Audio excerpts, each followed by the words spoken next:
Funny, we're live. Hey everybody, Capt here, and with the gang, we're here for our weekly episode of Fearless Flight Live. We're glad to have all of you here in our post-Halloween episode here. I guess it would be meaningless to talk about my scary picture before, but anyway, we're just glad to have all of you, and this is the place that you can. Oh, I think we just started the recording. We did. This is where you can, if you want to go, if you have issues with flying, if you're afraid to fly, or if you know somebody who's afraid to fly, or if you just like to hang out with some cool airline people. What can we say, right? We'd love having all of you. We love your questions. If you're with us live, don't hesitate to put comments and post in either Facebook or YouTube, and because we are here to answer your questions if we can, or we'll find answers for you. And the next thing we like to mention every week is, if you haven't joined our Fearless Flight Birds of a Feather Facebook group, it's a private group for people who are in various stages of overcoming their fear of flying. Please do that. We're up over 1,300 people now, and it has a nice critical mass, and people are in all stages of overcoming their fear of flying. So think about doing that if you haven't. We're going to talk about the membership. We have a winner to our contest of picking a name, and by popular demand, anticipatory anxiety is back. We'll cover that a little bit. We've got a couple of people, specifically. One is one of my Boston students.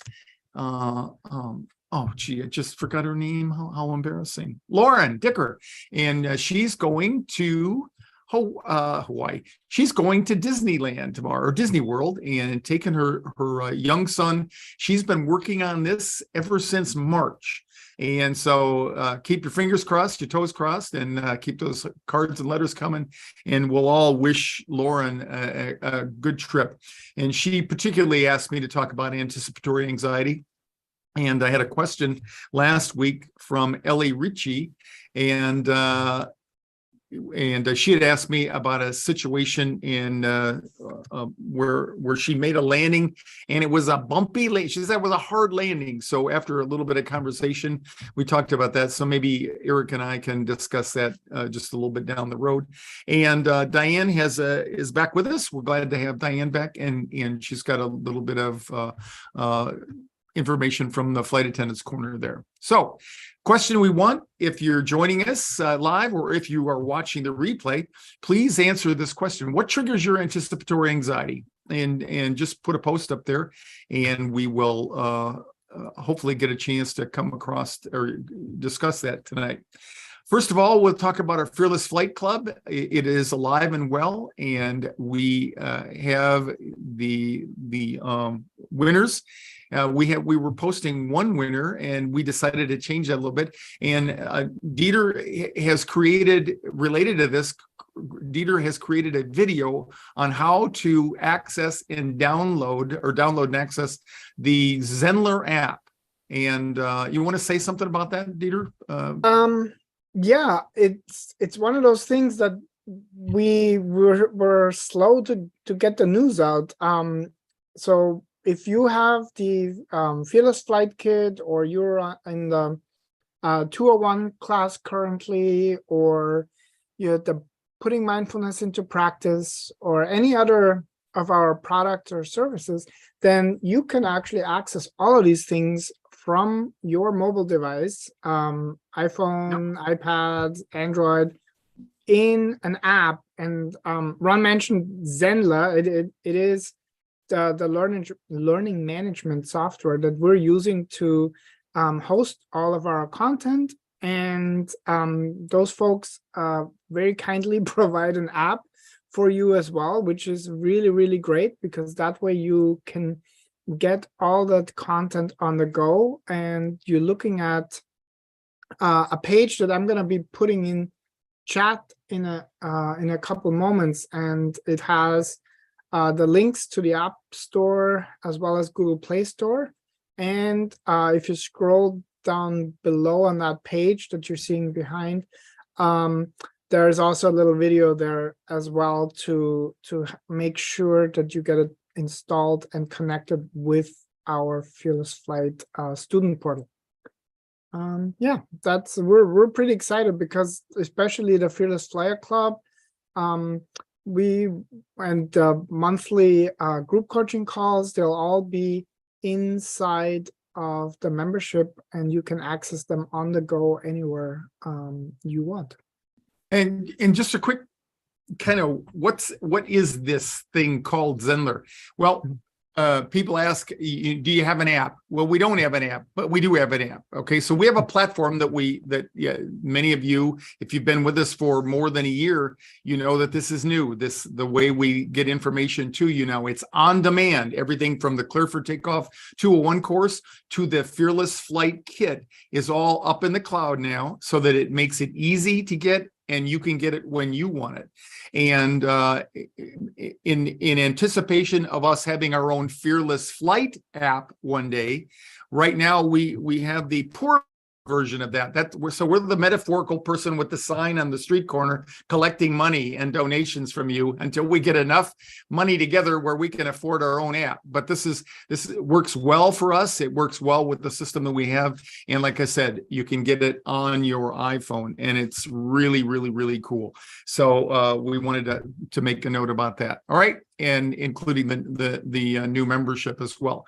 If you recall, these are the Fearless Flight Fearless Flyer Club, which is the popular demand, the name that was chosen from over 200 of you who comment or put in votes there, and we really want to thank you. That was a great response, much more than Dieter and I anticipated, and we'll have a link to the club here, and these are the benefits. If you want to sign up, we have a premium economy for $37 a month, a first class for $57 a month, and then a lifetime VIP for $9.99. And you can look at those benefits by going to the link that'll be in the notes there.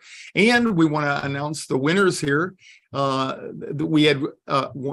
were only going to do one winner, and we don't want to brag about our benevolence, but we just thought, man, we had so many people, we just couldn't just give away one winner. And so what we did is we named a grand prize winner, and that was Tracy Urtzi, I believe is how she pronounced her name, lifetime VIP membership. So that's worth over $1,000 plus the other benefits in there, the coaching calls and all that. I think it's up around $1,500 to $2,000 is the benefit of that. And then we had bonus winners down here. Phyllis Zuniga, we gave her a lifetime first class membership. Alice Foster, also a lifetime first class membership. Ellie Ricci, and Ellie, ironically, she submitted a question as well, and she won a lifetime premium economy membership. Lakshmi Yadia, who happens to be from India. I've done a coaching session with Lakshmi. She's a really, really neat person.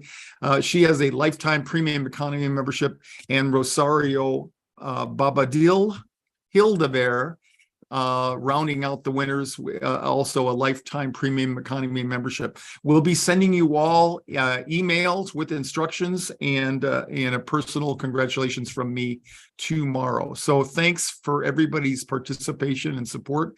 We really, really, really appreciate it. Okay. I want to talk about anticipatory anxiety, and we'll talk about a couple of things first. I mentioned that Lauren is getting ready to fly with her family tomorrow down to Florida, and the number one issue for her is anticipatory anxiety. So I got a little flow through there. It's gonna give you some bullet points that you can think about. And then another thing is when we talk about the triggers that bother people, and this was more of a basics of flight thing, and Eric and I maybe can banter this around. Ellie Ricci was on a flight coming out of Minneapolis. I forget where she was going. I think the East Coast. It doesn't really matter. And they landed, and she said it was a hard landing. So So Eric and I have a different idea what a hard landing is compared to what Ellie had. And so in a discussion with her back and forth, she explained to me that the hard landing was really the kind where, we've talked about where you're coming in on the airplane and there's a lot of rocking and rolling. And the closer you get to the ground, the bumpier it is. And she was surprised because she said there were no clouds. And again, so that points out that many of you have these stories that you tell yourself that if there's clouds, it's going to be bumpy. If there's no clouds, it should be smooth. Not true. Sometimes when we have fog, which are clouds that hit the ground, that's some of the smoothest, most stable weather you can have. And you can have, if you live up where Ellie does, up in the Midwest and the during the winter in particular, you get these really, really big cold fronts that come through there, and you'll have snow and rain and all kinds of stuff. But when it passes, it's clear and cloudless much of the time. But it can be bumpy as all get out, because what happens now is you got these north winds coming out of the northwest typically, and they come down lower to the ground. They have a lot of mechanical turbulence. They get stirred up, and it's like landing in or on a whitewater river, if you will. So that's why I think she agreed that that's probably what it was, because but she was mystified by that. I remember we have something we talked about called a wind shear detection system in the airplane, and it measures things, not just turbulence, things like that, but it measures temperature gradient and shifts in winds.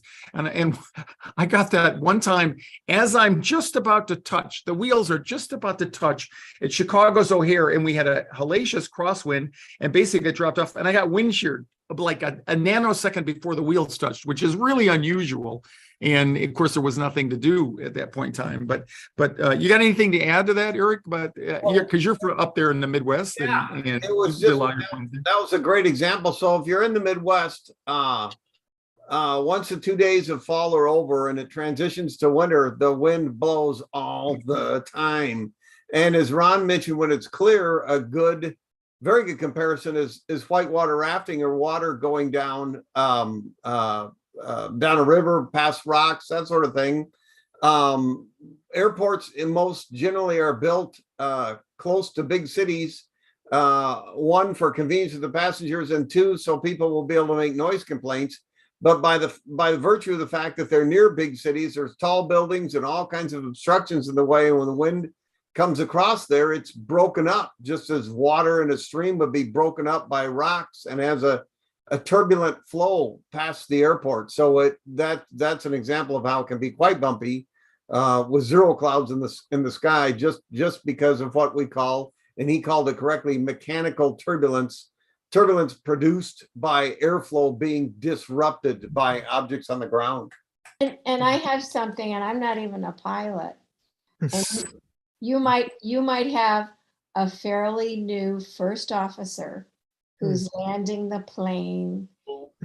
Okay, you guys can talk about that, but apart from all those weather things, which these guys know about, you could have a relatively new first officer who is driving his car, and it's just kind of new, and it's a little hard. So just saying, it might not have anything to do with the weather. I've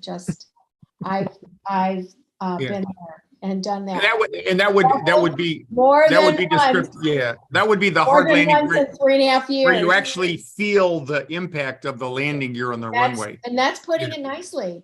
Feeling landing, that's it's where they raise the field elevation unbeknownst to you. So Bonnie says, and it might not just be a new first officer, it might be an old complacent captain as well. I mean, I've had it to the point where when we landed and we opened the main cabin door and the flight deck door, that he came out and apologized to both of the flight attendants, and we said, "That's okay, we're good." Well, in a way, it's like it's driving a bus, right? Because Bonnie is saying, "Great, I have another thing to worry about." Bonnie actually has another question. But I'm just being honest. I'm just being really honest. This is they understand. And some that. captains would put the first officer out there to apologize for the captain's landing as For the well. captain, That yeah. it depends on If it's, how if it's tell a you really what good was it? one and they grease it on, then they're all taking credit. And if it's Right. not, if they didn't grease it on, they're pointing fingers at each other. Hey, you open the flight deck door and each guy's pointing at the other guy, then there's not, it's gonna be a while it's gonna be a while for the truth to come out. Yeah. What was it? What was the Forever. question, Dieter? So the question was about devices. Bonnie was concerned about using the phone because of interference with the plane, and I think that's a common question because most of us, have been indoctrinated with this "thou shalt not use your device." Right. And so I don't know who wants to go first, and kind of, Eric, do you want to talk about the phone and whether or not that can cause issues? And Sure, we can do that briefly. So on your list of 1,000 things to worry about, scratch that off.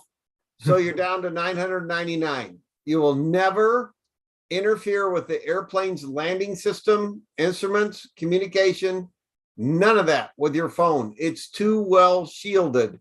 Anytime there's references made in the press or media about cellular interference with airplane navigation systems, they're talking about ground stations, ground relay stations, cell towers, that sort of thing that have tremendous transmitting power and ability being close to the airport, and instrument landing systems. The whole worry is from these ground generating cellular stations, not from the cell phone that you have on your person in the airplane. That will not cause a problem. When the flight attendants come by and tell you to put it on non-transmitting mode, please don't go into the description that Eric gave, okay? Because the flight attendants don't care. They want those off for a number of different reasons, not the least of which is when people get on the phone and they start talking, it's distracting to everybody else. But apart from the fact it's not going to do anything to the plane landing, taking off, or anything else, just, it's a not necessarily FAA, but it is normally the policy of every single airline. So just go. Well, it is FAA, and the history of that is read a book or something. Yeah, it's called airplane mode, and it disables the cellular function. And when they did that, a lot of people who have been flying over the years are still back in the era when you couldn't do any operation in flight on your iPhone, and then they limited it to above 10,000 feet, and then finally they said, okay, we don't do that. We still have the airplane mode because we err on the side of caution, and so nobody is going to take a chance on it becoming interference. But it goes back in the history of aviation when we started to have magnetic compasses up there. A magnetic compass points to north unless there's another electromagnetic bit of radiation. So when you have a lot of wires and stuff on an airplane and a lot of electronic power sources, it can make the compass go the other way. But when you think about it, and maybe it doesn't come as obvious to you, but there's so many sources of electronic magnetic radiation on the airplane that your cell phone is the least tempting for the compass to look at. And they put it out in the wingtip. That's where the compass is located because they wanted to keep it away as much as possible. They have shielding, as Eric talked about, and we have a lot of years of experience on how to make it so that it doesn't interfere. And now we also have other sources of navigation like GPS and inertial reference systems. So we're less dependent than we would have been 50 years ago. Okay, so not to worry. Put it on the airplane mode like the pilots and the flight attendants tell you. And don't, you don't need to negotiate you're not going to be your cell phone's not going to work in flight reliably anyway, because it can't keep up with the transmission or the towers there. So Ron and I are giving you the physics answer and telling you what's going on and crossing that off your worry list. And Diane is telling you what you should do, which is what you should do. Otherwise, the flight attendant will kill you and you will be dead, and the airplane will not crash. Everybody else will be fine and you'll be dead. So just take that food. Haven't killed anybody yet. Yeah. Just want to. Speaking of killing, I want to this is going to just take 30 seconds because Don brought it up. Some of you maybe tempted to watch these videos on mostly YouTube, they are usually made by things like Microsoft Flight Simulator, but other programs that are so real that some of you that just read a headline and then see certain crashes or certain close calls between airplanes, they look so realistic these days. You really are hard pressed sometimes to, to say, oh, did that really happen? Is that so? These flight simulator videos, be very careful with those because they usually have very grabby headlines that make you click on it, and maybe a really cool picture. But just think, when you are watching one of those videos, who was there with the camera to film this, right? Like that's really the thing that you gotta ask yourself. How did that person get to, film this whole scenario, this whole scene? So, but I've heard that before, that these videos are so real, and they can mimic, real situations, but they're not actually real. So just be aware of that when you peruse YouTube for turbulence videos or things of that nature, or close calls on landing. That's the kind of clickbait titles that these people have given those videos. So just a quick copy the URL, send it to Captain Ron at FearlessFlight.com, and we'll take a look at it, and we'll let you know whether it's real or not real. So okay, so let's talk about anticipatory anxiety. What is it? Okay, it's a fear of a future situation, circumstance, or event. And you've heard these words before if you've done spend any time with us, because that's what I incorporated in my fear of flying definition. It's the perception of a situation, circumstance, or event that, and combined with feelings of helplessness, that cause you to worry in the first place. Anticipatory anxiety is caused by activation of the amygdala, which is the part of the brain responsible for triggering your fight or flight response or your survival instinct. And it triggers biology. Okay, and we've talked about many times, and that's a core part of the Clear for Takeoff 201 course, is talking about how that works in module 1, which is all about the brain and fear of flying. And it causes a production of adrenaline, cortisol, norepinephrine, and a bunch of other chemicals out there to give you a boost of energy. It wasn't designed for long-term use or sustained production. In fact, if you have so much stress in your life that you kind of hang out there, it does damage to parts of your body, namely the heart and your immune system. So there's more reasons than just overcoming your fear of flying to work on your anxiety. It's like I said, it's not intended for long-term use. Another word for anxiety would be worry, rumination, and catastrophizing. These are all the things that any of you who have anticipatory anxiety are very familiar with. It is not a disorder. And nor is claustrophobia. They get a lot of press. We dedicate a chapter in the book, How to Overcome Your Fear of Flying, to anticipatory anxiety and claustrophobia, but they are really both symptoms of an anxiety disorder rather than anxiety disorders in and of themselves. What's a typical comment? We talked about it last week, and we're building on this thing. We're talking a lot more about our inner talk and what to do to actually rid yourself of the anxiety and the thoughts related to fear of flying. A typical comment that I will hear from people is, "I'm not afraid of crashing. I just don't like the feeling of being trapped."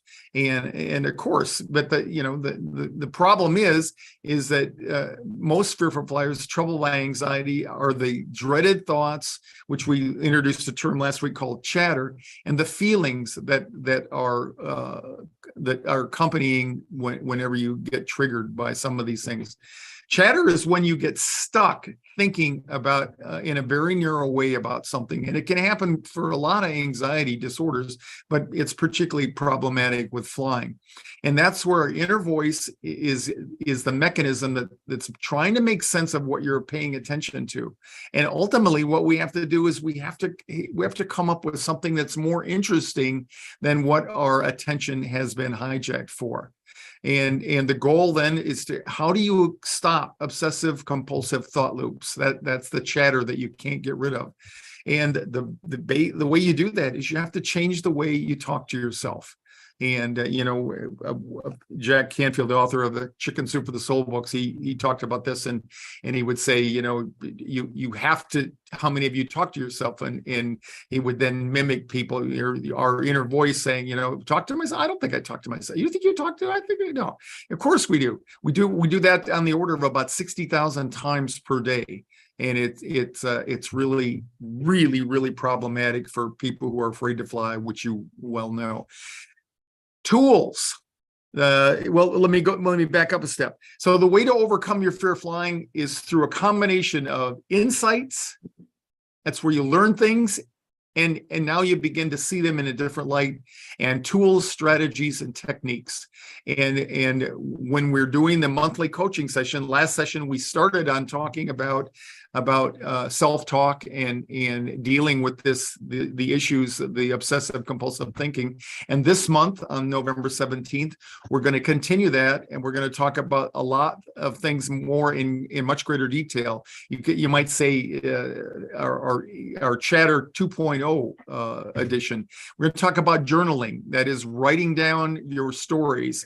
And literally, if you have been enrolled in the 201, or if you're thinking about it, that one of the first steps is to write your story. Once upon a time, literally, what is it that bothers you? How describe yourself as a fearful flyer.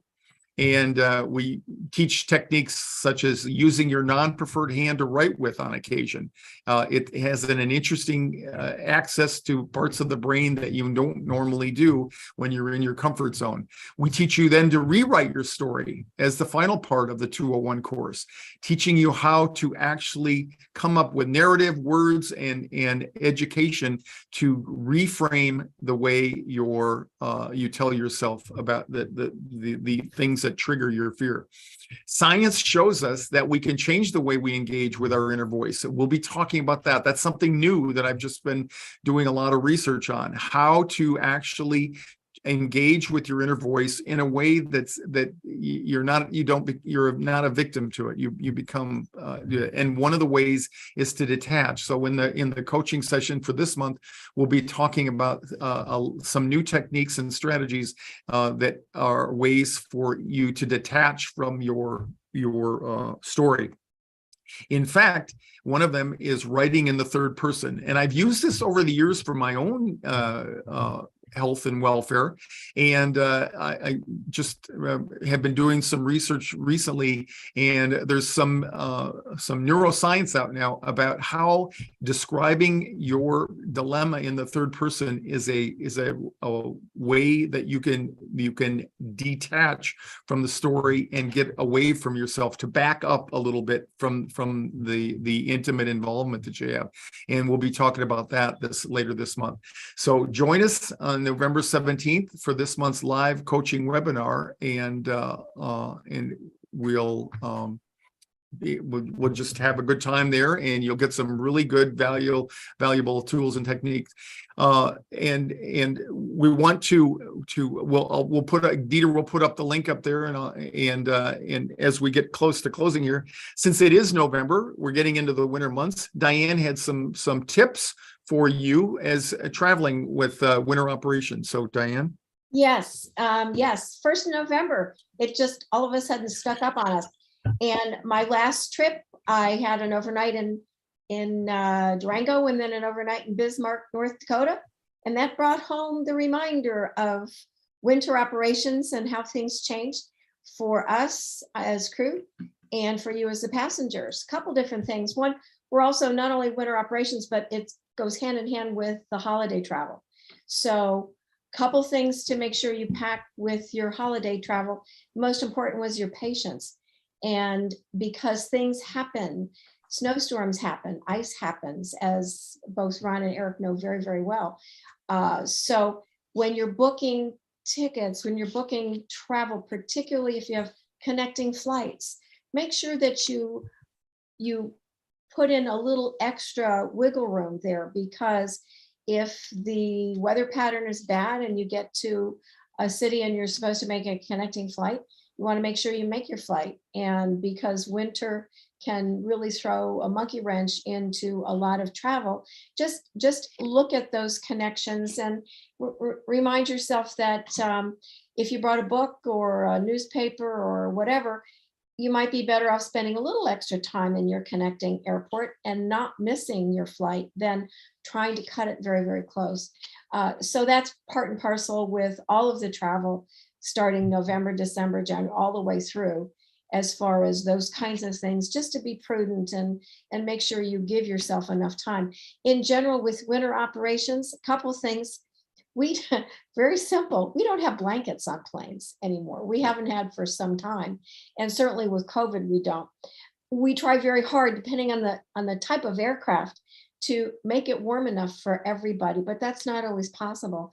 And so since we don't have blankets, dress prepared, be prepared, bring a shawl, bring a coat, bring whatever, and to make sure that you're as warm as you can be. And understand that we will try our very best, but a lot of times we're not able to adjust the temperature. The back of the plane may be really warm. It's like a sauna, and the front is so cold you can hang meat. So we do the best we can, but we can't always make everybody happy. So try to think along those lines.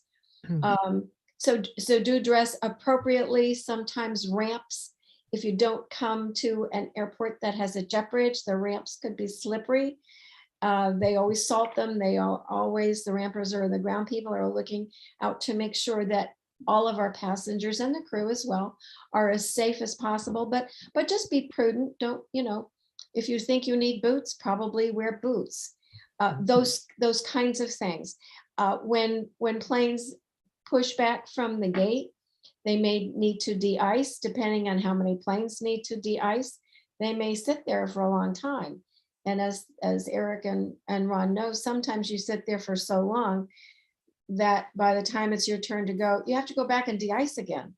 And so it becomes, it can be problematic as far as time goes. So once again, just pack your patience. Everybody is doing the very best they can. Winter is tough. It's really tough for everybody. And so just keep those things in mind, and you'll wind up having a much better flight and better trip. So that's it. So next week, Eric, why don't we'll get out the review of winter operations from the operational standpoint. We'll talk about how we can fly in the ice and the snow and the fog and things like that. So we'll use that, and that's what we would do. Eric and I would get an operational bulletin as we enter the winter flying season all the time about reminding us what we need to do differently in the normal course of operations if you're operating in and out of winter operation areas out there. So we'll do that. We'll do that next week. So, and there's one more thing right along that is on occasion when the icing situation is of concern, the pilots will come in our aircraft. They'll come back to one of the windows where they can see the leading edge of the wings. You have to understand, these guys, they don't have rear view mirrors, and they can't just look around and say, yeah, that looks pretty good. They literally have to come out into the aircraft, and we'll have passengers going, why are they coming to look at the wings? Are the wings going to fall off? No, they're not doing that. So that can be part and parcel of next week. A couple of exceptions that Diane mentioned, having flown international in the middle of summer, you do get blankets now if you're going across the pond. Right, yes. They do that. But you paid for it, I guarantee you. And the other thing is the wide body airplanes now actually have cameras on board where you can see some of the airplanes. So, but yeah, generally speaking, we can't see the wings from the cockpit, so we have to look back there. But we'll go into that next week and do that. Dieter, any other questions before we go? Well, in general, people like colder planes than planes that are too hot, it looks like.